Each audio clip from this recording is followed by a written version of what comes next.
As an event for young designers to network and show their work in public, it has become a global celebration, featuring a special presentation format, 20 images, each for 20 seconds. Moving on while you speak along. Do not sign for more and from gathering. Well, we're certainly happy. I'm going to switch over to screen sharing so our presentation is on everybody's screen. Here it goes. Okay, you have that first slide? Everybody? Okay. Welcome to our workshop, which hopefully will end up being an opportunity for you to ask all the questions that are unanswered at this point, which hopefully are a lot. We together have been working on this for some time. You'll find out more about it, but the real point of the Pechakucha and today's work is to look at the importance of your words and the real significance of selecting images. Right, Nina? We presented this up in, was it New Hampshire or Maine?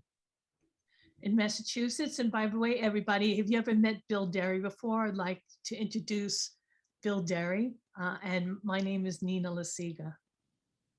That was a good thing. The battle of words versus images in Pechakucha is basically what we're going to talk about today. So what we'd like to do is first find out who's in the room. So I'm going to stop sharing so we can introduce each other.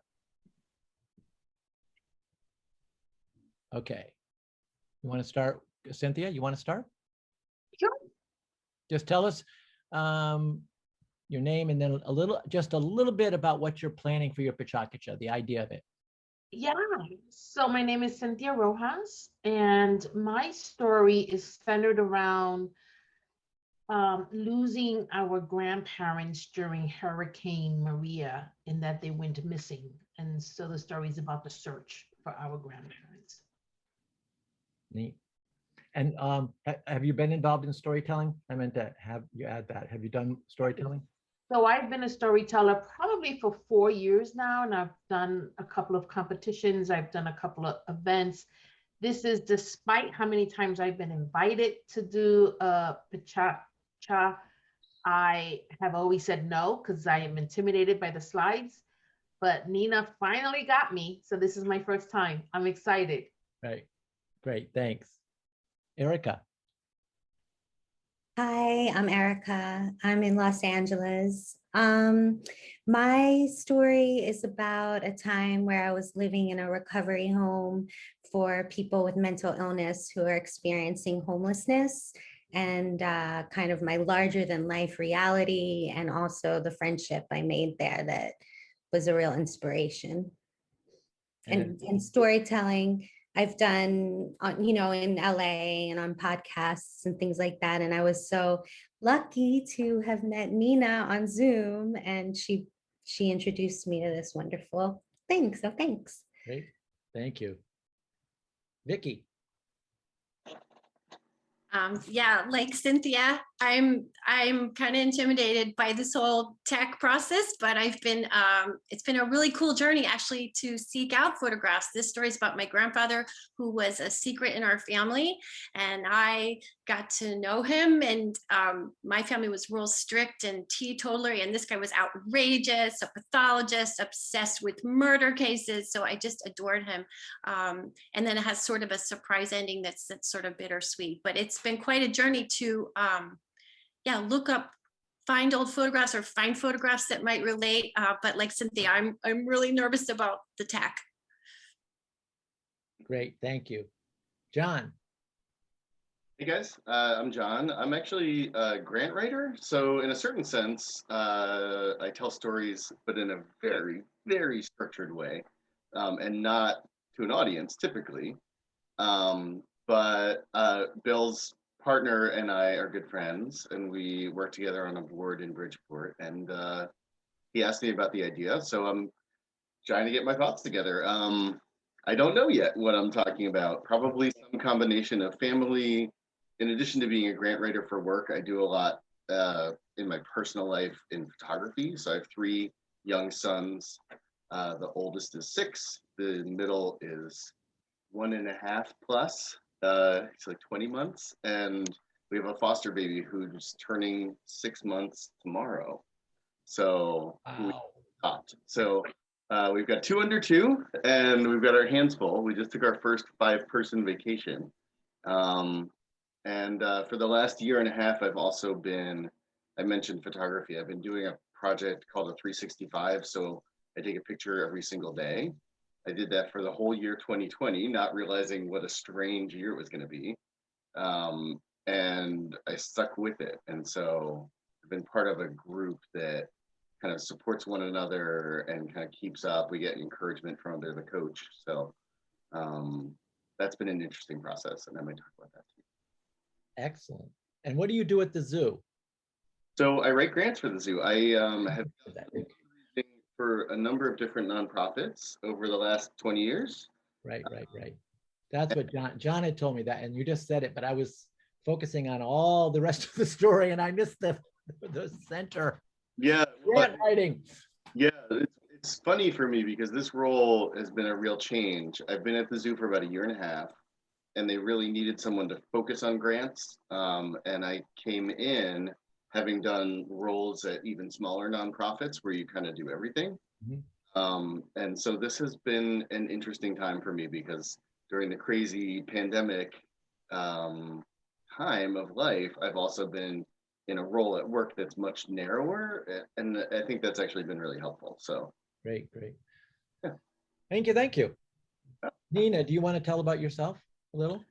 Yeah, hi, everybody. I'm a storyteller and a ukulelist.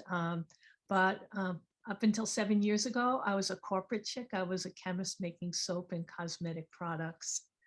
And I started storytelling when I first found a message in a Coke bottle on the Connecticut shore. And my Pechakucha is about my mom, who had very large titskis, and she used them for economic benefit. We didn't have a lot of money, and she didn't show them as expose them, but she pushed them up, and we got stuff we wouldn't have afforded otherwise. So it's about women's objectification. Great. Nina has done a Pechakucha. We were talking about this before. I think John, maybe you, Vicki, were you in when we were talking about the previous Pechakuchas? Nina is our regular Pechakucha ambassador because it just happened almost by accident. She always volunteered if we didn't have enough people, and as it was, we always could have used an extra one, but Nina has now become the anchor in every Pechakucha storytelling event. So this is our 11th, and she's done one at every one. I was a previous classroom teacher and then an administrator in the school system in New Haven. I worked there for 25 years. Then I went to Westport, where I became a school library media specialist, elementary. So there I was telling stories all the time, and I was in my element. That was my best job ever because I was working with young kids, and it was an outrageous situation where I had 50 parent volunteers a week in the library, which is like bigger than most classes, right? 50 parents who are volunteering in your elementary library a week. So anyway, that meant you could get a lot done, is the point. You had people doing all the basics, so you could do all the things that you thought you should be doing, like telling stories.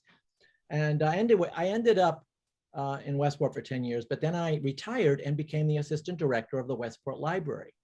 And it was there and the Barnum Museum, where my husband is the assistant director, where I met Nina at a baseball, like it was an opening of a Barnum studio or Barnum box at the baseball field, which is no longer the baseball field. And I just ran into Nina, and within about 3 minutes, we were talking about Pechakucha. No one even, we were even saying it differently at that point. I don't even want to tell you how we were saying it because it'll get stuck in your head. We learned how to say it this way, and now we find that it's said many different ways. But think of cha-cha, Pechakucha, Pechakucha, Pechakucha. That's how I remember it, cha-cha, Pechakucha. And anyway, Nina and I did our first Pechakucha at the Westport Library. And we only had 3 presenters. One of them talked about an exploding sloth on a vacation in Costa Rica with their family. And it got too close to the power lines, and that happens. It's a very common thing in Costa Rica, but not when you hear it. It's like very it's surprising that you're, you know, exploding sloth. Anyway, it got thousands of hits since then, and we only did one. But then when we got to Bridgeport, when I retired, the Barnum Museum said, you know, P.T. Barnum, he would have loved this. This would be something that it would right up his alley, bringing people together, telling these big stories. So anyway, it started at the Barnum, but we realized we needed a broader base. So we're going to tell you more of that in the workshop, right, Nina? Mm-hmm. That history. So I love Pechakuchas because of the way they bring people together. It's just amazing how many new people we have in our lives, but it's the way communities members come together through Pechakuchas. And that's why I'm so glad this one's going to be in person and virtual. So we've got sort of the benefit of both worlds. We should be, you know, we have somebody from Japan, somebody from India will be doing it live at 2:30 in the morning on a Bollywood marriage that occurred that she went to. So we have two from Hollywood, or one, Erica, you're from California. We have, Vicky, are you California? Yeah, two from California. So we're gonna have, right now, we have around 6 that are in person, and we have 4 that are going to be virtual. So we need live as well in order to have people come to the cabaret theater. I mean, that's hopefully gonna be happening. So here we go. Are you ready to go for the workshop? I mean, this is part of it, but it was a long intro. Here we go. I'm going to switch over. Here we go. We did who's in the Zoom, so we know each other a little bit. Oh, we're going to play What's That Image Say? So basically, imagine, look at this image, right? And you can just like speak it out. What comes to mind? What's the first word that comes to mind, either feeling wise or thought wise? Like what's going on, or what is the feeling you get? Ouch. Birth. Colorful. Iconic. Artwork. Joyous. Oh, sorry. No, go ahead. Joyous. Okay, let's go to the next one. Oh. Sad. This week. Gloomy. Oh, crap. Thumbs out.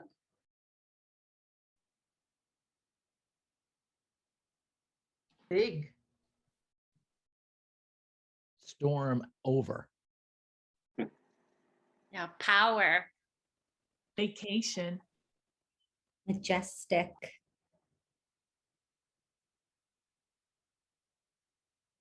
Oh. See-through. Hipster.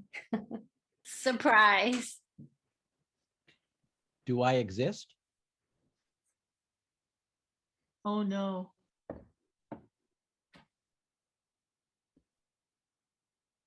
Clouded. B-O. Nightmare. Japan. Too much. No social distancing. Claustrophobic. Yeah.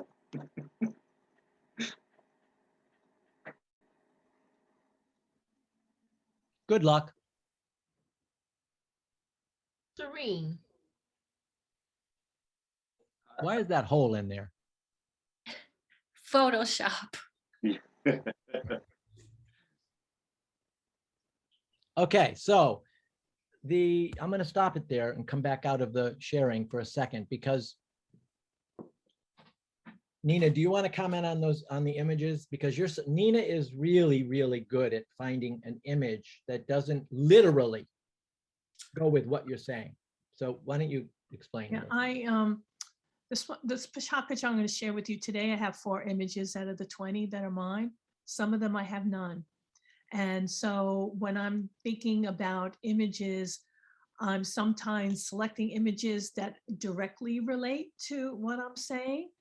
Or sometimes I put something up for the shock value that's opposite that what I'm going to say. Or I've seen people just put like a handwritten diagram.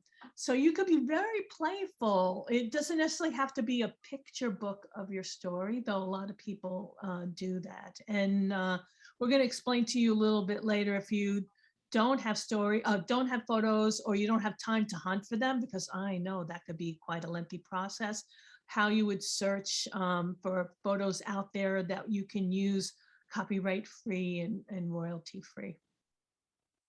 And at least generally, this is a generalization, multiple images on the screen generally sort of water down your message.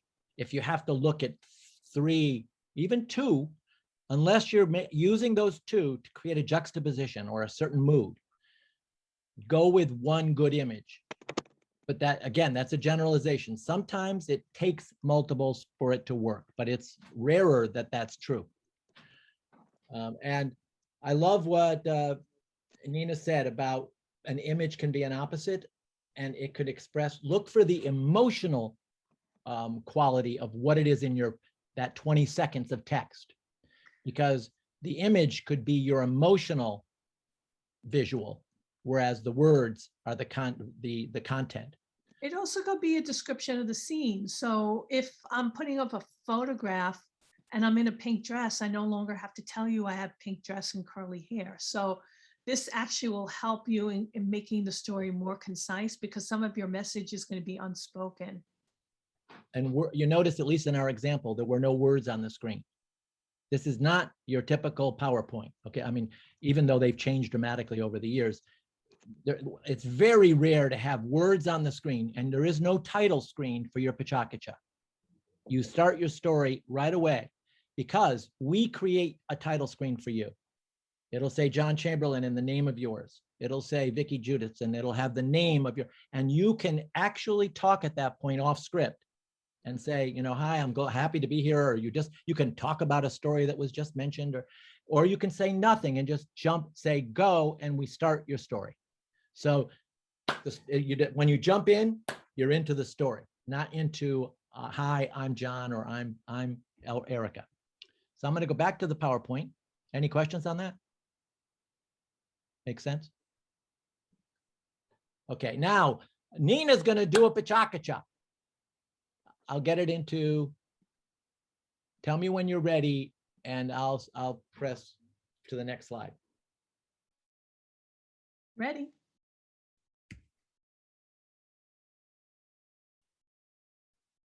Nina? I'm not seeing I'm not seeing the shared screen.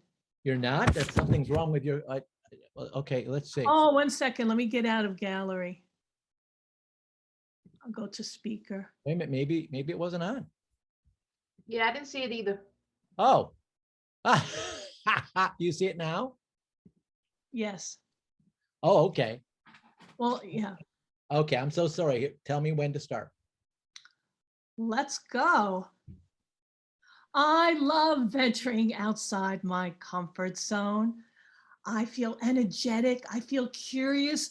I feel wonderful. I meet all kinds of new people and meet exciting places. Here at 57, I'm on a scooter for the first time in Vietnam, global breeder. I never tried to spin stories. Here I am in Tibet, and I'm in front of the Dalai Lama's palace.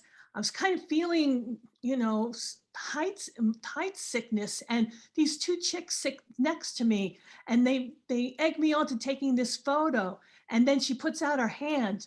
She wanted money. I did tell about pieces of stories, but that changed once I found a message in a Coke bottle on the Connecticut shore. It was sent afloat by a 9-year-old boy in the 3rd grade with a dream that it would go far and someone finds it. Well, it didn't. It only lasted a day and went half a mile. And it became my calling to try and do something to get his dream to happen. And so I put a second message inside and tossed it back out in the Long Island Sound. It got found 2 weeks later in Port Jefferson, New York. That's 29 miles away. I told everyone I knew and people I didn't know, and they were amazed and they felt my joy and they really understood why I thought this was such an important story. And I did what I never expected to do. I pitched this story to a storytelling show. And I got on the phone with the producer and I told my story and it got accepted. But he asked things like, what are the stakes? I had no idea. What is the 5-second moment, the moment of no return? I don't know. I'll figure that all out. Don't worry. And here I am on the stage and I am so scared, but people started to listen and they reacted. And afterwards, someone in the audience says, Nina, have you ever heard of Pechakucha? I said, no, what's that? You've got to come. A whole group of us are going to go. And we met together in a meetup group in a restaurant in downtown New Haven, Connecticut. And during the first half of the show, I felt her staring at me. And at intermission, she said, would you ever do that? And I don't know how this came out of my mouth. I said yes. The next day, I went to the Global Pechakucha website and I looked up the calendar of events. The Pechakucha nearest to me, there were 3 of them happening in Maine. So I pitched to all 3 cities, and wouldn't you know that the city the furthest away, Bangor, Maine, accepted it. And so they said, I have to go to rehearsal 3 days before the event. So I turned it into a vacation despite that it was November and not tourist season. But one thing happened is that I wrote all my notes on index cards and then I ran out of time of rehearsing because of packing and getting there to Maine.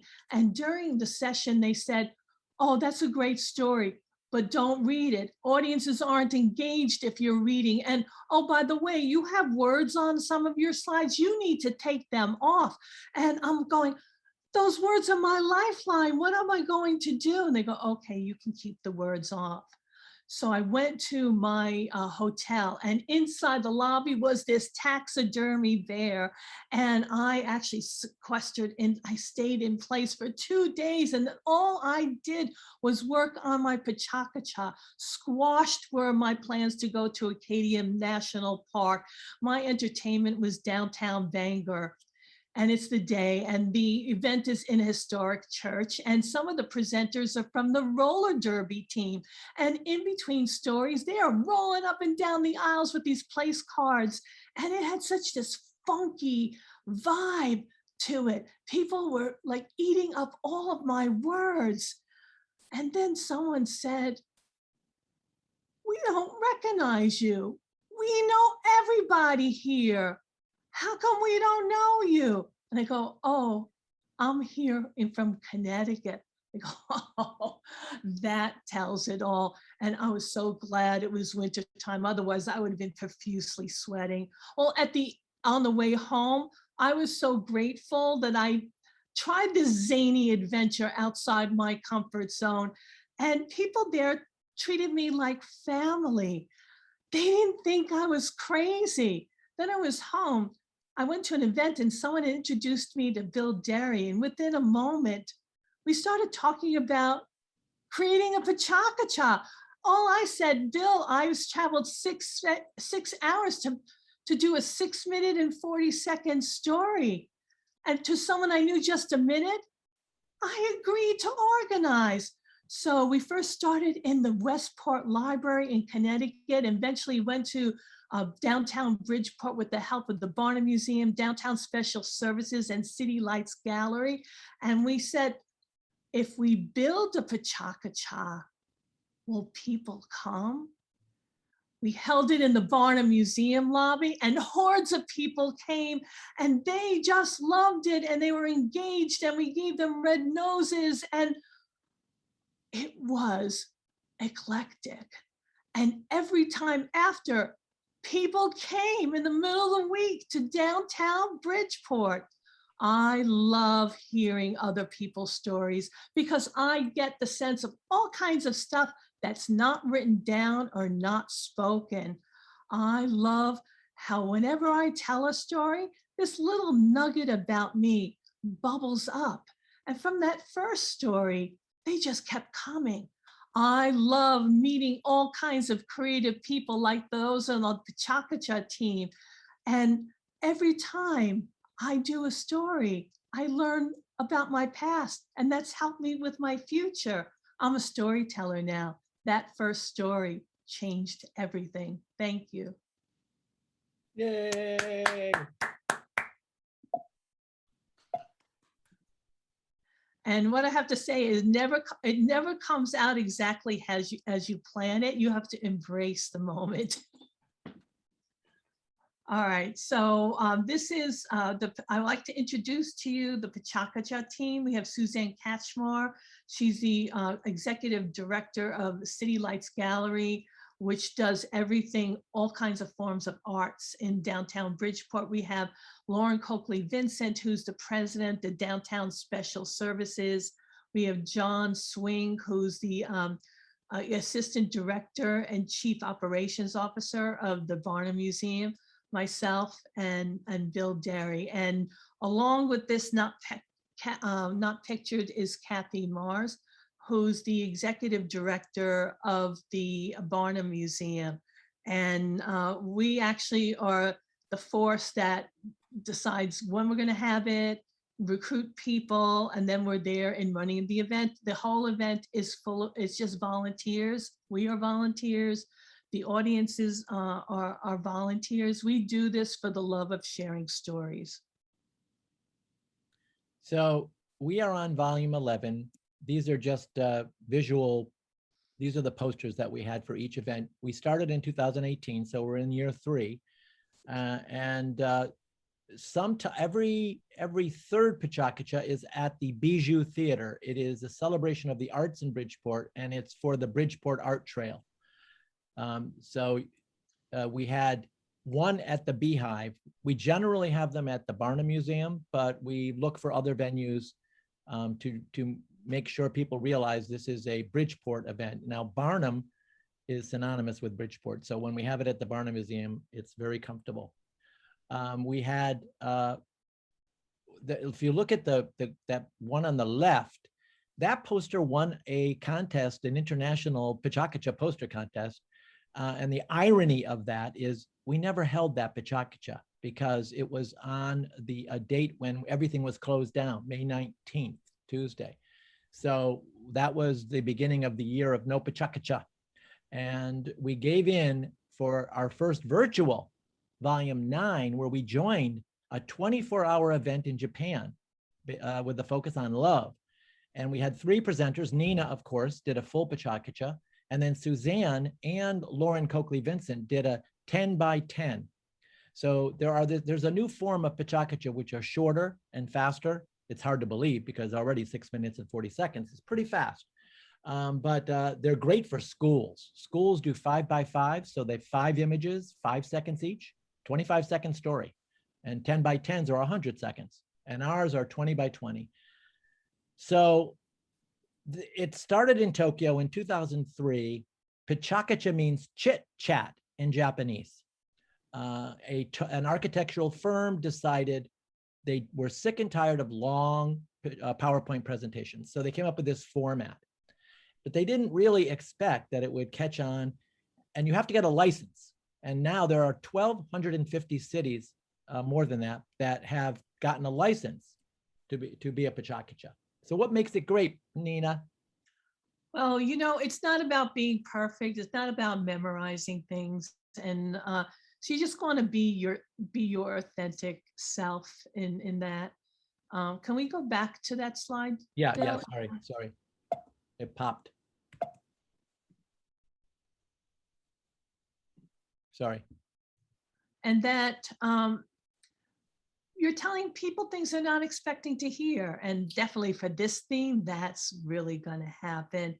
And that you don't overcomplicate the story. The fact that we have 20 images doesn't mean there's 20 scenes.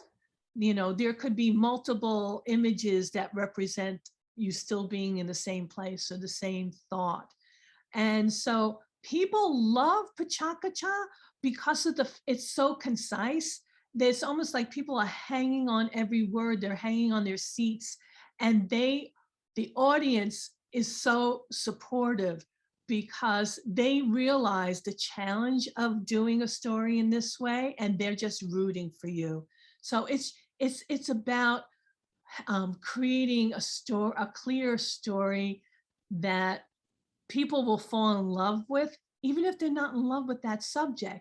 The fact that the person who's the expert on this subject is telling a story about it makes them love it. Go ahead, Bill. Yeah, we had a couple that really surprised us, like one on soft shell crabs, or what was it? Not soft shell. What kind of crab? Horseshoe crab. crabs. This person was so passionate about horseshoe crabs that it really, we all fell in love with horseshoe crabs at the end of this presentation.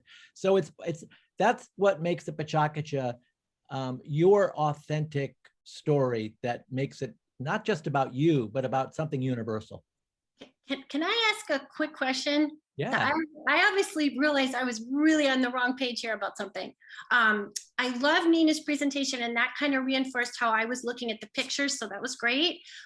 But I thought we were downloading the audio or whatever, so we're going to be live on August 29 as Nina was just now? Yes. Oh, Now, I was totally confused. So what's the audio that you download? Okay.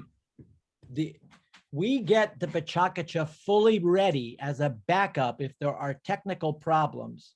Oh. And it remains on the international website. So you can search for thousands of Pechakuchas that have been done, and your Pechakucha will be in that database of Pechakuchas. So once you do the audio and the images are online on your account, we'll go over that.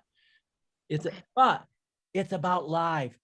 It's like last time we had an audio problem. We were all virtual. And this guy's Pechakucha, he was so ready, but we couldn't hear him. So we switched over to his recording. And it saved the day for his. But we prefer that you're live that night. Okay, but the recording, like you say, would be just audio, but No. The recording is your 20 images with your audio. So we could play it just like you are presenting live. It's a good backup. Okay, but you wouldn't, in that version, you wouldn't see me. You just see the picture and hear my voice, right? Exactly. Okay, got it. Yep. Thank you. Yep. So when you're doing it live, you'll see what you see now. You're going to see the big the big slide, and then a thumbnail of the person presenting, unless if we turned it into the recorded. And when Bill says audio, there's actually a voiceover capability on the Pechakucha website, which we will go over that.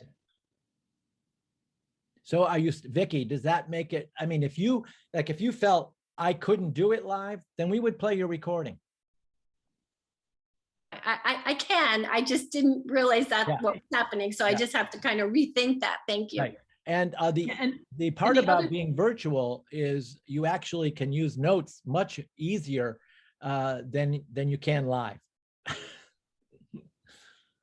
And just so you know, if for whatever reason you're not happy with the live recording, we can do your backup recording onto the global website. Right. And for those of you going live, and here I think it's just John and Cynthia. You'll be live, right, Cynthia? Yeah. So in person, you mean? Yeah, in person. Then don't worry if you feel like you have to have notes. You bring them.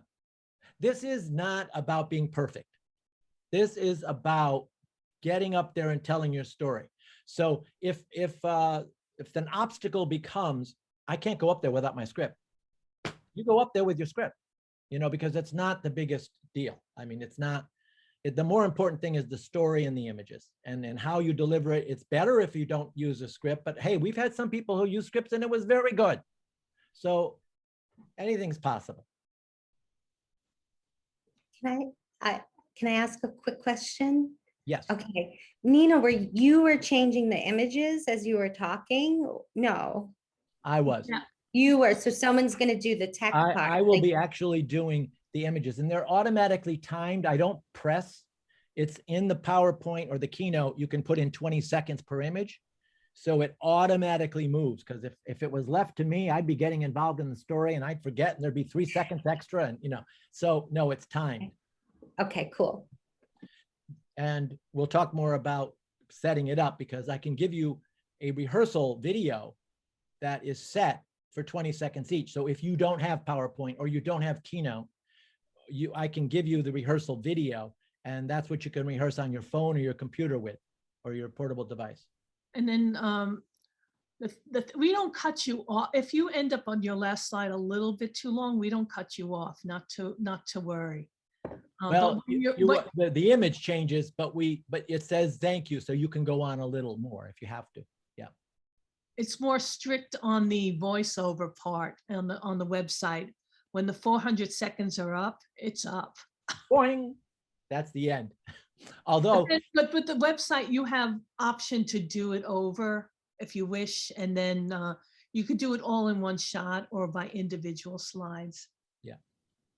So I don't know if we're beating a dead horse here, but I'm going to show you in a very short. This was at one time I thought I would turn this into a regular Pechakucha, but I never did. It's mainly to look at the options that you have when going to select an image. And my subjective interpretation obviously is maybe different from yours. So you have to use your best judgment, obviously, when you pick an image. So I'm doing it's called phone forensics.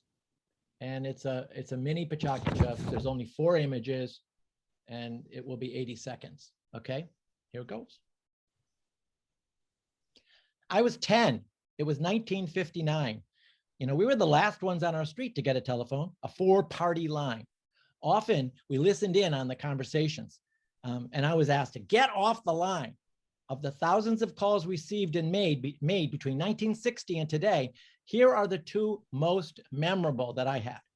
I had just graduated from high school at 17. It was 1967. Home alone, I received this urgent call. I learned that my 10-year-old cousin's life had tragically ended, and his mother, a very close aunt, was in the hospital. Police were investigating, and sadness froze everyone for a very long time. The next noteworthy call came on September 29th, 1969. I was 20 and a junior in college. My father called to exclaim, and it was the only call I ever got from my father, that my mother had finished delivering a baby girl and the doctors were cleaning up when there was a second baby. Identical twins, my sisters Barbara and Brenda, were born when I was 20. My relationship with my father was very bad, but this call, the only one he ever made to me, was very positive.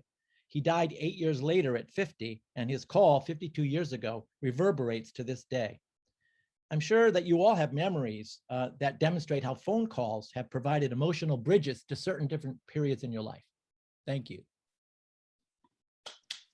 So these are some of the images. Let's see. These are some of the images that I could have chosen for the first one, phone party line.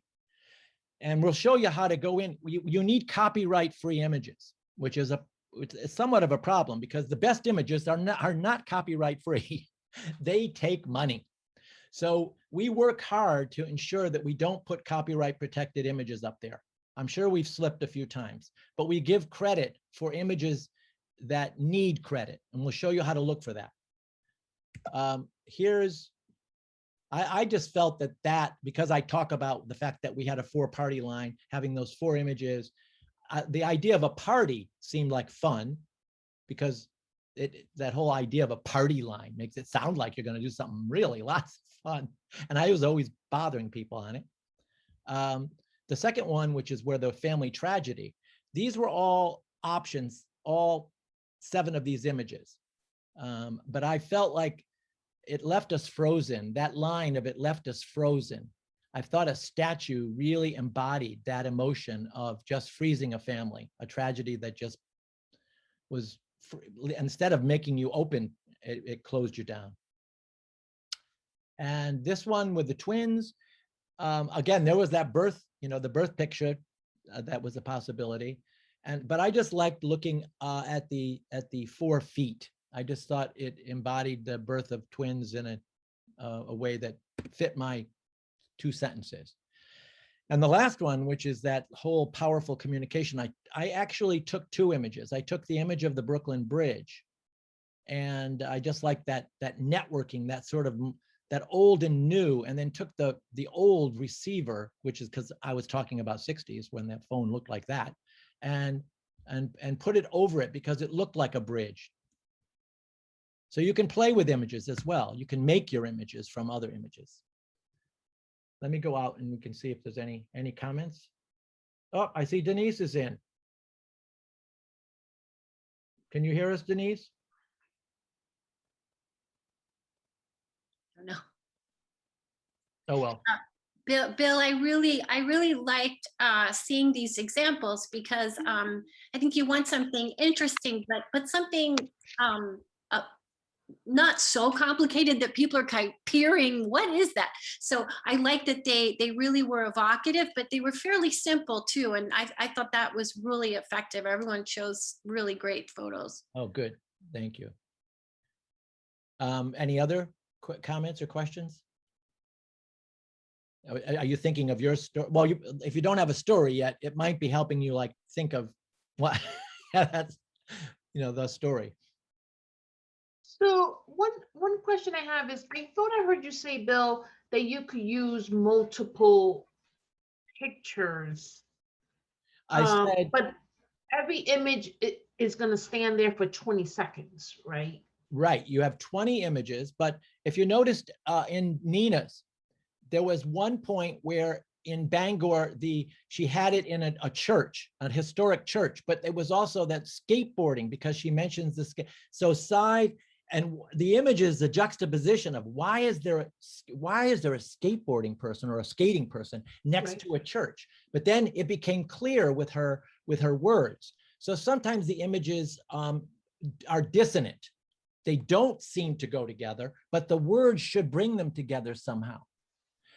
Ideally, you only use one image at a time. So we couldn't do a transition. No, there are no special effects in Pechakucha. Okay. That special effect that came up on Nina's at the end is very rare. That would not come up in a regular Pechakucha. It came up on this. I didn't even know it was there, that there was a transition in that last slide. Is that what you're talking about, Cynthia, where it said thank you on top? I didn't notice the transition, but I'm thinking about a part of my story that I could use a transition, but yeah, there's no animation. Okay. One of the reasons for that is when we upload them, it doesn't allow a GIF file or a video file. So if we did them during the presentation, which we could get away with, it wouldn't work when it went up to the Pechakucha. So that's why we don't even put it in the original. Okay. Because still pictures go up there. Okay. So Denise, can you hear us, Denise? She's on, but I don't know. I saw her unmute. Hi, Bill. I can't hear you. I'm driving. Oh, okay.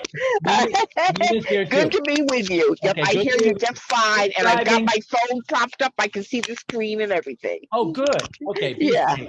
Be safe. Thanks. Okay. That's good to know.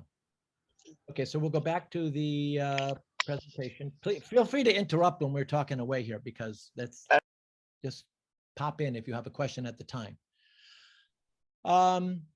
Okay, so there is the International Pechakucha site, and we're going to ask that you make a profile, that you make an account. It's free, and it becomes necessary in order for you to upload the images and the audio. Now, if those words make you nervous, don't worry, because literally I can do it.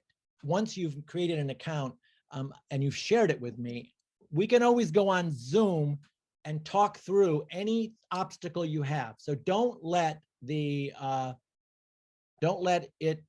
I can't see anybody, so I don't know if can you all see me? Yes. Or see the screen? Okay. Somehow I lost my camera right now. Let's see. Okay. So Nina?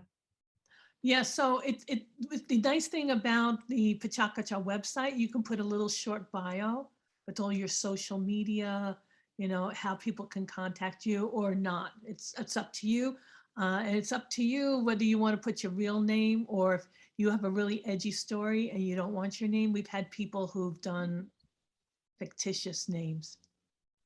But it's really good because then after the event, then people say, oh, wait a minute, I heard this. Who was that? And they go find your name and their email or whatever way you put it down, how to contact you. And so the way to build a story is that you should have some kind of key message and you're moving towards a particular point. So each story is going to have a beginning, middle, and an end. And there's going to be some, of course, like any story, there's going to be some, first of all, this story, you should be a main character in this story. It should be a true story. And that at the end, there was some kind of learning or you changed in some way. Okay, Bill, next slide. So copyright-free images. The main place to go is, for me, is the Google Advanced Image Search. So I'm going to show you right now. There we go. So, and for me, it's Unsplash and one of those others. I go to Google second. okay. So again, it's where you have the best luck. My luck is here. And you put in your keywords. Now notice the difference between the advanced image search and your regular image search. The regular image is just like going to Google like this. I mean, here's your regular image search right there. So Google Images, you put in your image, but Google Advanced Image has all this extra information. So if I'm looking for, let's say I'm talking about a moment when I was surprised. But look at usage rights down here on the bottom. See it over here, usage rights. I can pick Creative Commons licenses. And that is what you want, because with Creative Commons, they'll let you know whether you can share it and if you have to give any kind of credit. So Creative Commons licenses. Now I do my advanced search. Okay, now, usually if I use it with a word in it, you know I have scoured and it's my last choice. In general, I don't use words if possible, but sometimes it could work. Surprised, she's surprised, party surprised. Let's see, go ahead. And if you get stuck, anyone, just ask someone, including me or Bill, because even someone else with a different perspective, different keyword, someone who's not so close to your story, you may end up with an image, because one thing you don't want to do is spend an hour looking for an image. You know, it's like quick, relatively quick for most of them that you're looking up. Right. And So Bill is always finding 2 or 3 images for me, or I'll show him mine and he's like, I get lazy. He's like, about that one. And he always comes up with a nice substitute. The problem is that when you get to the picture, you have to find out whether or not it's copyright free. Now this one looks like it's actually copy protected. License details. Want to know, visit. I'm already concerned because it looks like they're trying to get money for this. Let's see, to download, similar, oh, it's royalty free. It's from Deposit Photos. But you see, if it looks like it has a bit of a copyright watermark in it. And if you see any kind of watermark, you know this thing is copyright protected. Shutter speed or shutter stop, they often put a shutter symbol in the back. So I would not use this one. I'd go back and spend more time trying to, it depends on what my story was. If it was about a child, and especially if it was about like this is great if it was about a child. Now Wikimedia, you know this thing has already gone through a clearance because Wikimedia, it's already in Wikimedia. So surprise, it gets right here. We can just use this file on the web, download it right here. So you download it. And if sometimes it says you need to give credit. If so, it's usually from Flickr or Pixabay or from a source that you have to list, give the name of the photographer and say, and the title of the image if it's given. Sometimes they give it a And title. Bill, what would be the minimum image size and maximum image size? That is really hard to tell. I don't know the minimum, but I do know that if it's under 100 kilobytes, it's like if you can send more than one image to me, it's too little. When I have to collect the images, I ask people to send them one at a time because that's how large they have to be to get through the email. If somebody sent me all 20 of their images on one email, and I knew right away they were going to be out of focus. So they need to be of a quality that when you make them full screen, they look good. Yeah, for me, they're generally 1 megabyte, though sometimes 500, 600, 700 kilobytes might work. Again, it's very hard to use kilobytes for me because I can find something that's low and all of a sudden it surprises me at how good it is. So the main thing is to make it full screen to see if it really looks good to you. But So this one is 23, so this one would not be good. this one is 23, but watch this. Now, I don't know if you have it on your computer, but I can do a screenshot. So I can do a Mac screenshot pressing Shift Command 4. Then I can take that image and I can copy it. Now, let's see what it looks like full screen. I'm gonna add it right here. New slide. I'm gonna insert that picture that I just took a picture of.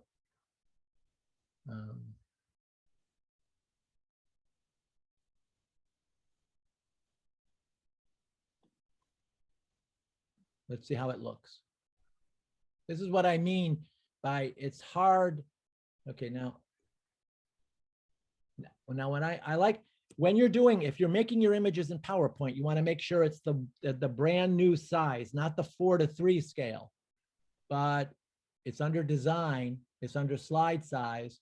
It's called the wide screen, 16:9. It's kind of old now, but a lot of people are still using the 4:3. I mean, television's changed ratio, proportion, and so did PowerPoint. So here, I would put in a black background. And let's make it full screen and see what you see. That looks pretty good, doesn't it? Mm-hmm. I mean, you could tell that it's a lower resolution, but that was only, I took it off the screen and it was little. I could have made it even better if I made it big. Do you all know how to take screenshots? No? If you have a Mac, it's just Shift Command 4. I know how to do screenshot, but I don't know how to do that other stuff you did. Yeah. Well, once you get the image, don't worry about the other stuff. Do you use PowerPoint? No. Okay. Then you just worry about getting the image and then I will communicate with you separately and we will collect all the images and turn them into the right size. Okay. Bill is like the photo angel. He's got a presenter this time that only has a cell phone. And this is gonna be her second Pechakucha.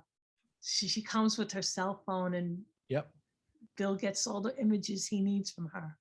But and she got a cell phone partially because of Pechakucha, because she realized she needed something.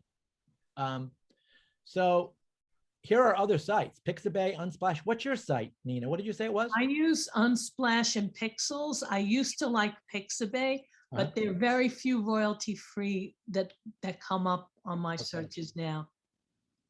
And Unsplash is very artsy, so it's like more edgy stuff.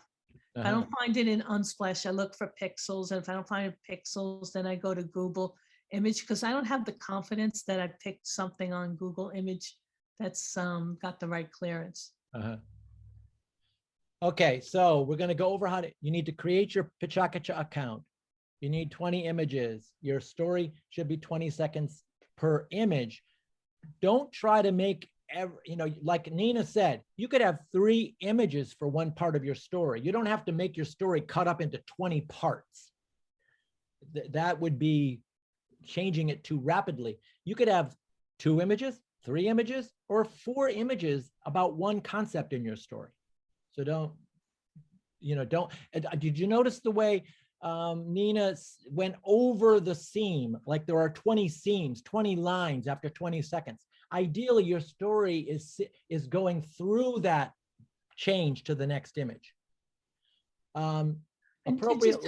And what I wanted to intersect here, there are 2 different kind of Pechakachas. One's like a moth story, has a specific structure, and other Pechakachas are lists. You could, they can actually, you could be doing 20 different things, like my 20 favorite movies.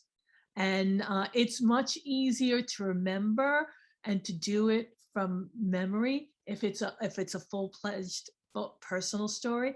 If you have a list, it's hard as heck to remember number 1 versus 10 versus 20. That's the only, and this story is kind of like I just did, was kind of a hybrid one. It's like not a typical moth story because of the theme and what I was going to do about it. But you can look at some of my other stories and they really have that beginning, middle, end, and a turning point and all those luscious things. Sorry for the interruption. No, that's good. We say appropriate language, not meaning that you can't swear. If the swearing is part of the story, then it's just part of the story. But it's just a matter of choosing what makes sense and what's correct. We don't do political campaigning, although we have had reference to politics. It is not to be the purpose of the Pechakucha. You can't have a pure sales pitch. Like if you have a book coming out, it can't be about selling your book. Can your book be mentioned? Yes. Can your website be included at the end of your story? Yes. This is not designed not to promote you. It's designed to promote things that you love and do, but that's not what the focus of the Pechakucha should be. The preaching, like we don't, either political or religious or a cause. It's, if you have a cause, it should be your involvement in the cause. And yes, you might end up selling that cause and getting people to want to be a part of it, but that's not the purpose of it. The purpose is about your involvement and your relationship to it. Another thing, nude pictures are allowed within reason. If that's important to your story, that's important. And so, and there was a due date, but that was. Yeah, that was I just realized that I changed the due date on the, it's actually 2 weeks before. Wait, the audio, I'll have to recheck that. I have it written in the. It's 2 weeks before because Bill's got the task of getting the show ready. Yeah, so let's see, what is 2 weeks before? August 29th, 14th, August 15th. August 15th. I was going to say, I thought in the materials John sent me, it said August 15th. Oh, good. Okay. I knew I changed it somewhere, but sometimes I just don't keep up with all the different versions. And okay, let me get that going up here. Okay. And just so, sometimes I will have a personal photo and I choose not to because there's other people in it and I don't feel like telling them or asking them. Not that I have to, but as a courtesy, this is going to go on the web. So sometimes it's just easier for me to do a royalty-free photo. And then Bill says, I always find the most, if it's a man, I find the most handsome men and put them in my Pechakucha. Well, she makes the story get exaggerated beautifully by the image. You think, oh, this has to be the person who came into the elevator. That's her story. Who cares? Make the person, like wildly beautiful. She does that. And it just amplifies the story. She never says that this is the real person that I saw. It's part of the story. And that's what we do in our brain, right? We create the images. So we're doing that in these stories. So these are general rules. This is recorded. You can go and review this if you need to, like if you need to get up to a spot. But it's easier usually just to contact me directly. If you're having a point of you want to know what size, I produce in PowerPoint. So you can export your whole group of images this way in one swell swoop, just going export. and they all come out at 1920 by 1080. They all come out labeled 1, 2, 3, 4, 5, 6, 7, 8, 9, 10, all the way through 20. But if you don't know how to do that, I'm talking gobbledygook. So once we get, either you do it this way, if you know PowerPoint, or you send them to me one at a time and I'll do it and get them loaded for you.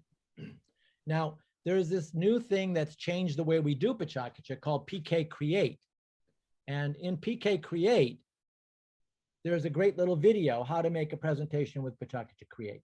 So I'm not going to show you that. You can review that if you want. But you see my picture up here in the corner, right there, up there, Manage Bridgeport? Yes? Can you see my screen or no? Yes, okay. Well, your picture will be there when you're logged in, right? So when you log in, your account settings will be available, your profile. So you need to fill out your profile. So you will have an about, a little bio, and you'll have an image. And as your first presentation from August 29th, it will be available online if somebody were to search on you. Now, if you decide you don't want it for some reason, we can make it that not happen. But ideally, that's one of the benefits of the Pechakucha, that you have a story online. So I did this one on the top 15 pieces of theater, and I wouldn't, it's an example of too much in one Pechakucha. Like I tried to do, you just don't try to put so much in. And I tried to talk about 15 different pieces of theater with 20 seconds each. So how do you, when you start out to do the impossible, there's no way you're going to achieve it. So that's what I tried. It was fun and it's okay, but it's not a good example of a Pechakucha. So you're going to get your profile made, and if you have trouble with that, I can literally do it on my end.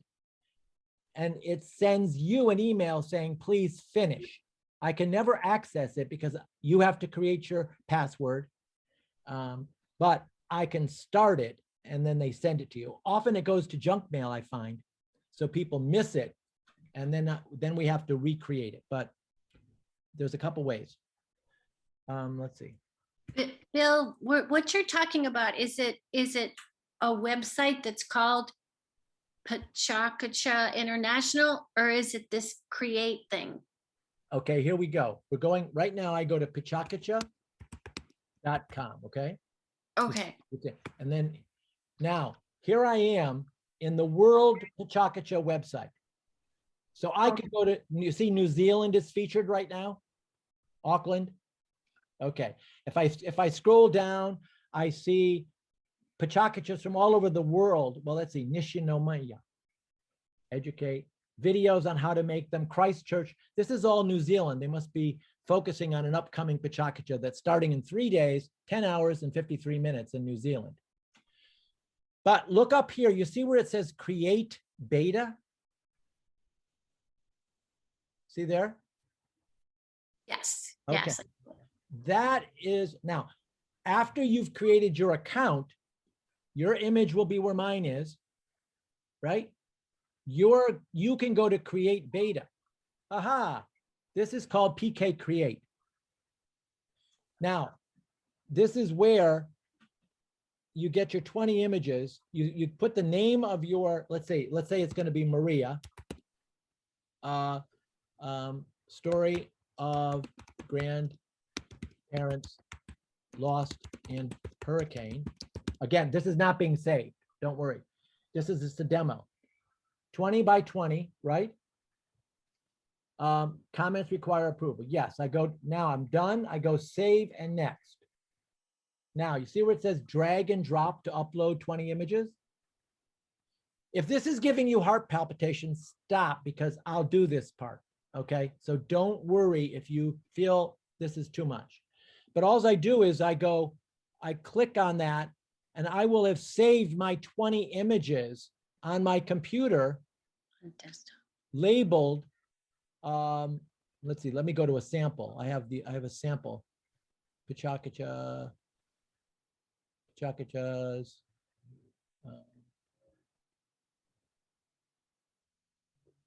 Phyllis. Okay, so final slides. Okay, here's an example of the saving from PowerPoint. You see how it saves 20 numbered 1 through 20? Okay, so I just pick them all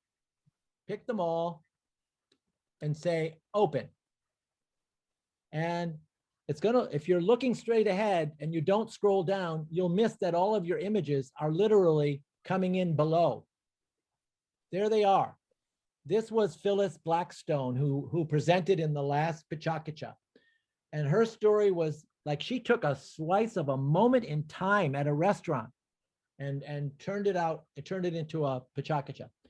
But here, number 2 should be number 1. I have the option of moving my pictures if I want to, but you shouldn't have to if they've been numbered correctly, 1 through 20.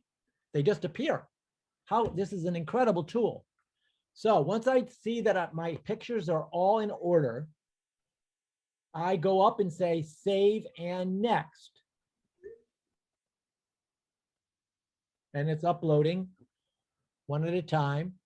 And you can see up here that my next step is audio. Well, luckily, you don't have to have your audio fully ready at this point. You can come back and add your audio later. But if you're fully ready and you've got your script and you know what you're going to say, then, oh, look at this screen. I mean, this is a phenomenal thing that we never used until two Pechakuchas ago. For the virtual, we really had to. So record your audio. Okay, over here, start recording per slide. I do not recommend doing that. It's choppy. Okay, and then you've got your story divided up into 20 sections. I recommend record audio entire presentation. So click.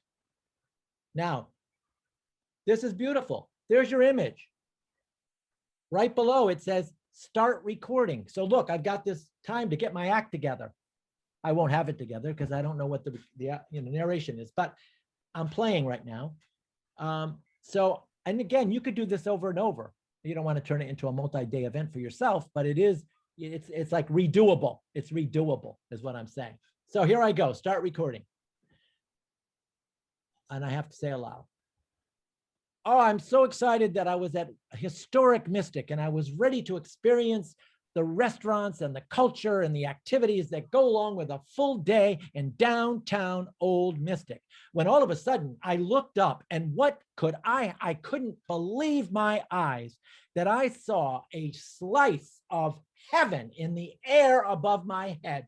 It was the Mystic Pizza that I had heard about in movies, the Mystic Pizza that drew my attention. And okay, that's enough. Finish recording. I'm not going to do 20. So I've only done 2.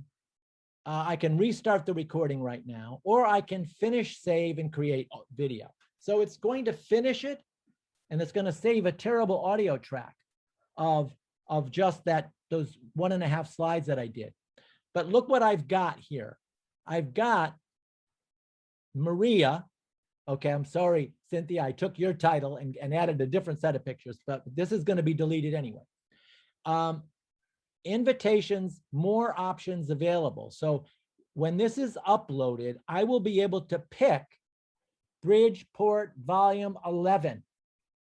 It'll appear under it. Because I need to place every Pechakucha in the volume that it's going to be presented in. So you see where it says it's still processing the video? And now over here with privacy. Now, if I upload this, I will be adding your name. So if I add you right now to this, your email, you will gain access to editing this audio and these images. So you're going to do the same for me. If you upload yours, you're going to add me. So I can go in and literally download your images for use that night. I'm going to be taking them from you. If I'm uploading for you, then I will add you. So you could go in and add your audio. That's probably all a bit too much, right? I mean, does everybody get that? Okay, Cynthia's got it. Erica, do you feel okay with it? Yeah. Vicky? No, Vicky, we're gonna talk. The No. main thing, no worries. If you have Vicky, your, I need Bill's help too. Don't, Okay. don't Okay. just, I just mean, join my club. I know how to collect my pictures and like put them in a folder on desktop, and that's it. I don't know how to do the PowerPoint. So I think probably some of this is Yep. I'm not going to be able to get to this by myself. So if I can't do that part, though, I probably couldn't do the audio this way either, can I? I'd have to wait till you downloaded the pictures. yes, because once I get the pictures, I'll create a little video for you that you Okay. can watch and practice with. There's Okay. also a way for you to do your audio on your computer, just using the audio for, there's a recorder on your computer. Oh, You okay. can, Just you quick can time. literally record it and then send me the audio, or on your phone. You could record it and then Oh. I can add it. Okay. So there's lots of options. Okay, so I think I want to stop on that unless there's questions. I was just gonna say, I'm probably gonna need help too, like Vicky. Yep, Yeah, okay. absolutely, no problem.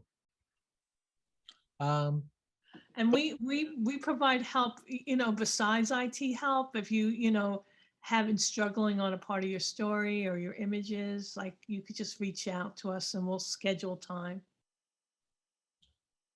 So that's an awful lot of information, a lot of different ideas. Like Nina was mentioning, maybe we need more time before we start at 5:30. We used to leave an hour up front for people to get food because we have a local food person who specializes in organic and bringing good food to regular people and families. Raquel Rivera, she's going to be making food and selling it at the cabaret that night.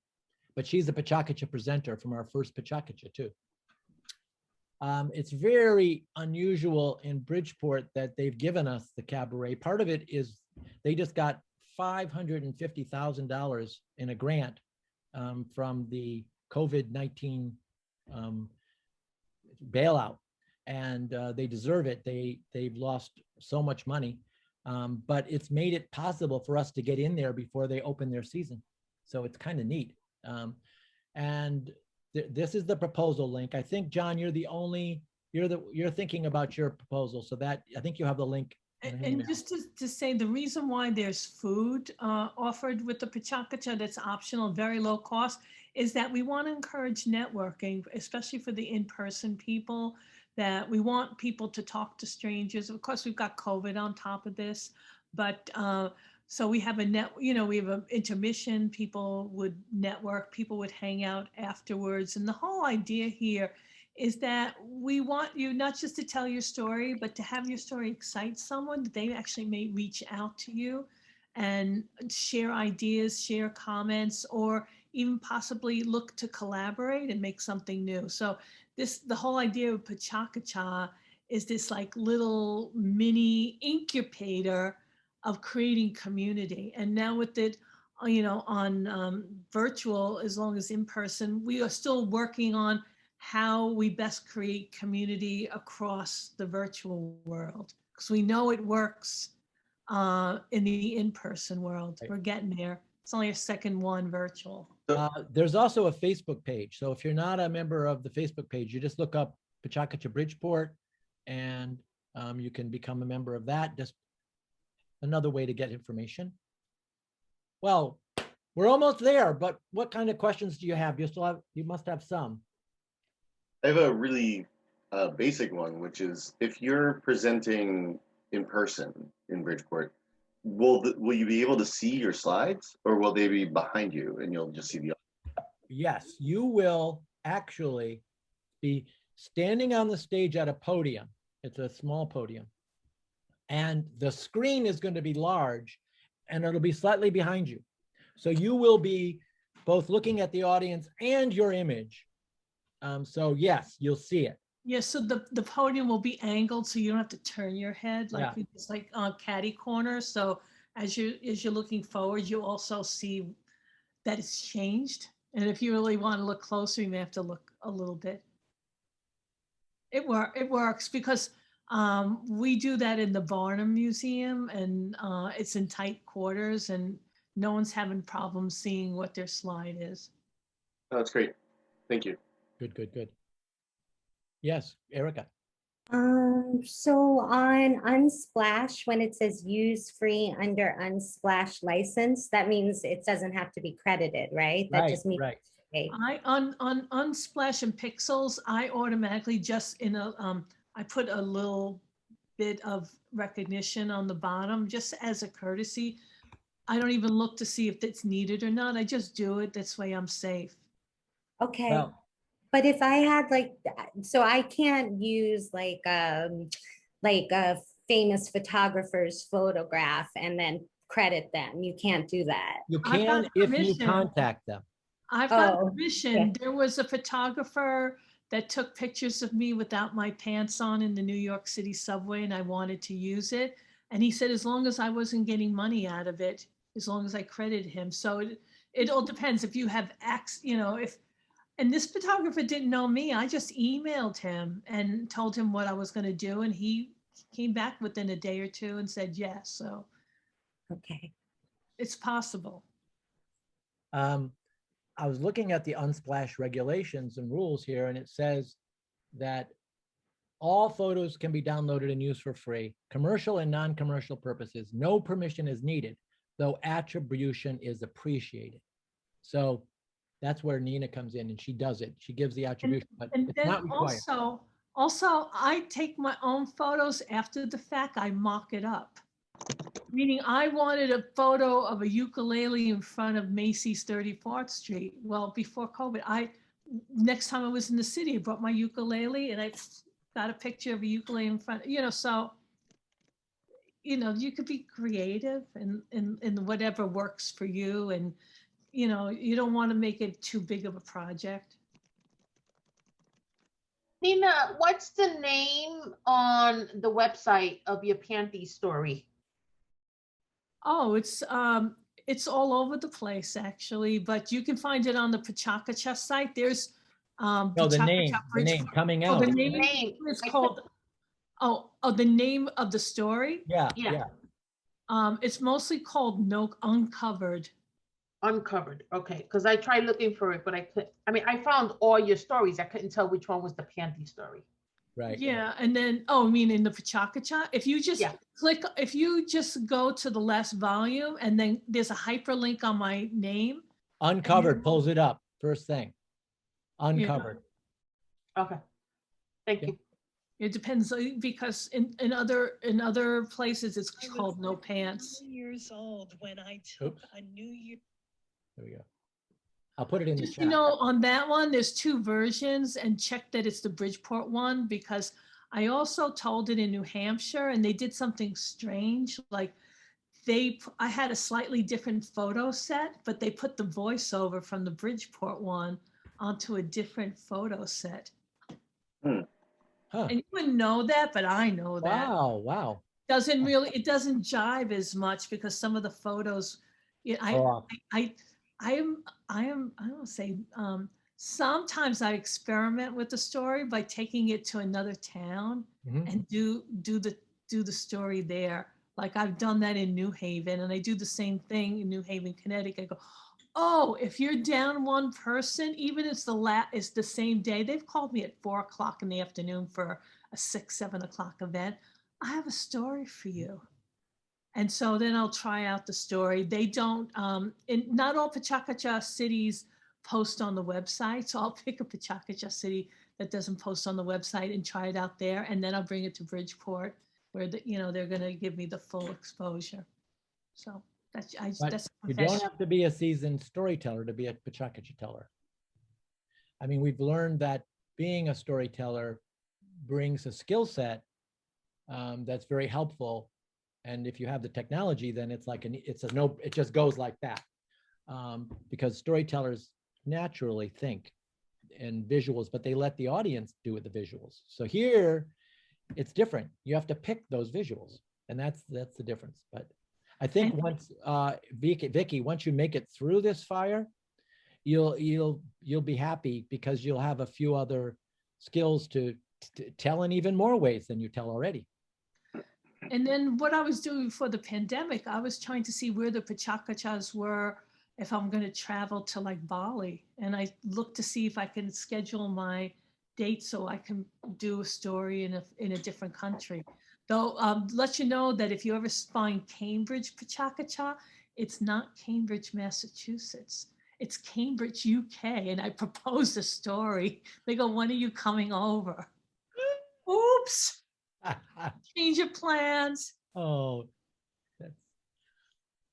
well, if there are no more questions, we can end a little early, but this will be recorded. I'm going to edit out that part about the pizza place.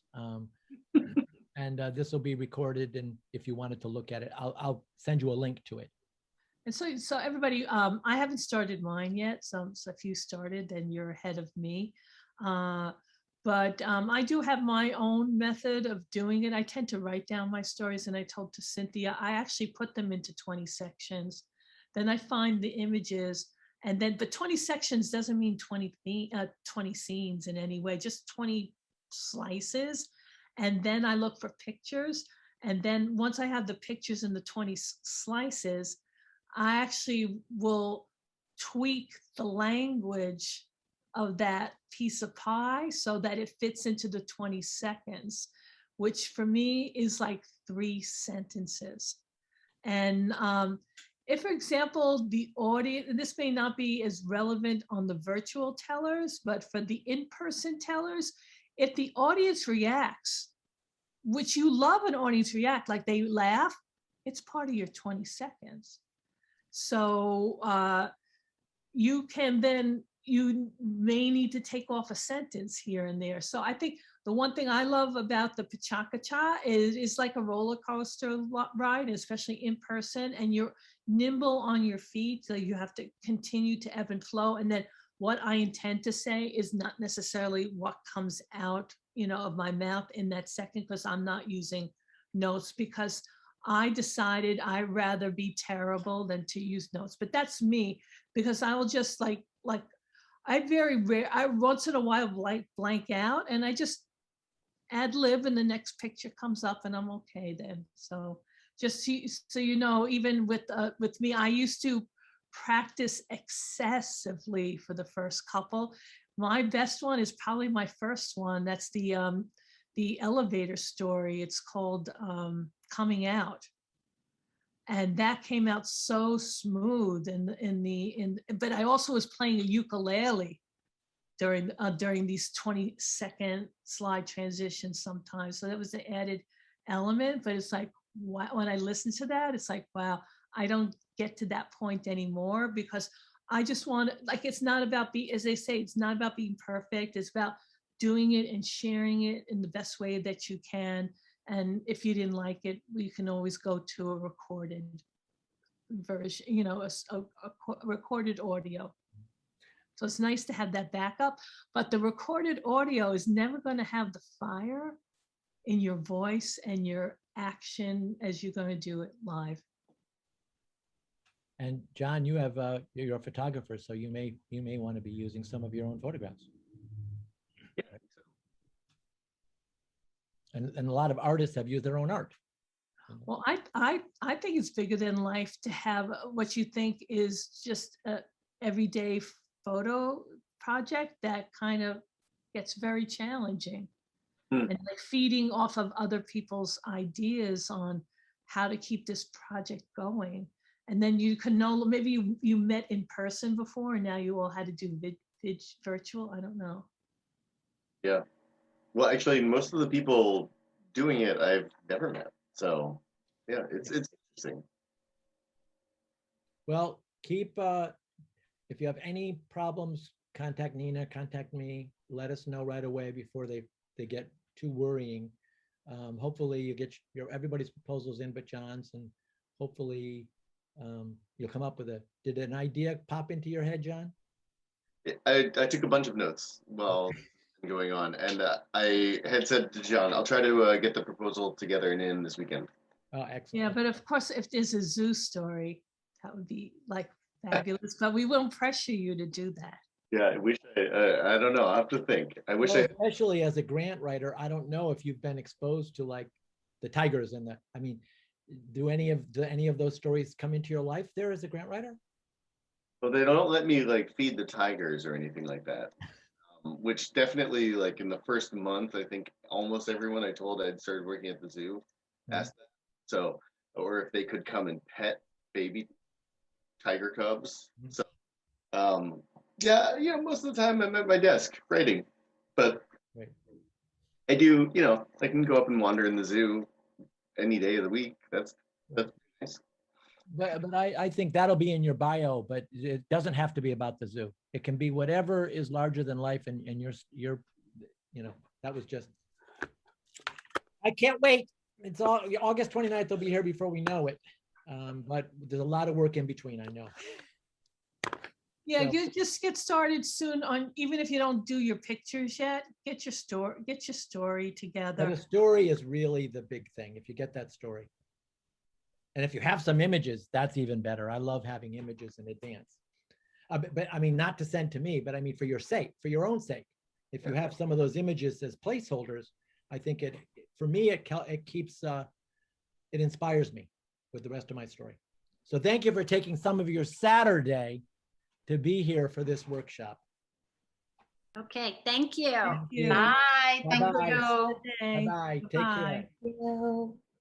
As an event for young designers to network and show their work in public, it has become a global celebration, featuring a special presentation format, 20 images, each for 20 seconds. Moving on while you speak along. Do not sign for more than from gathering.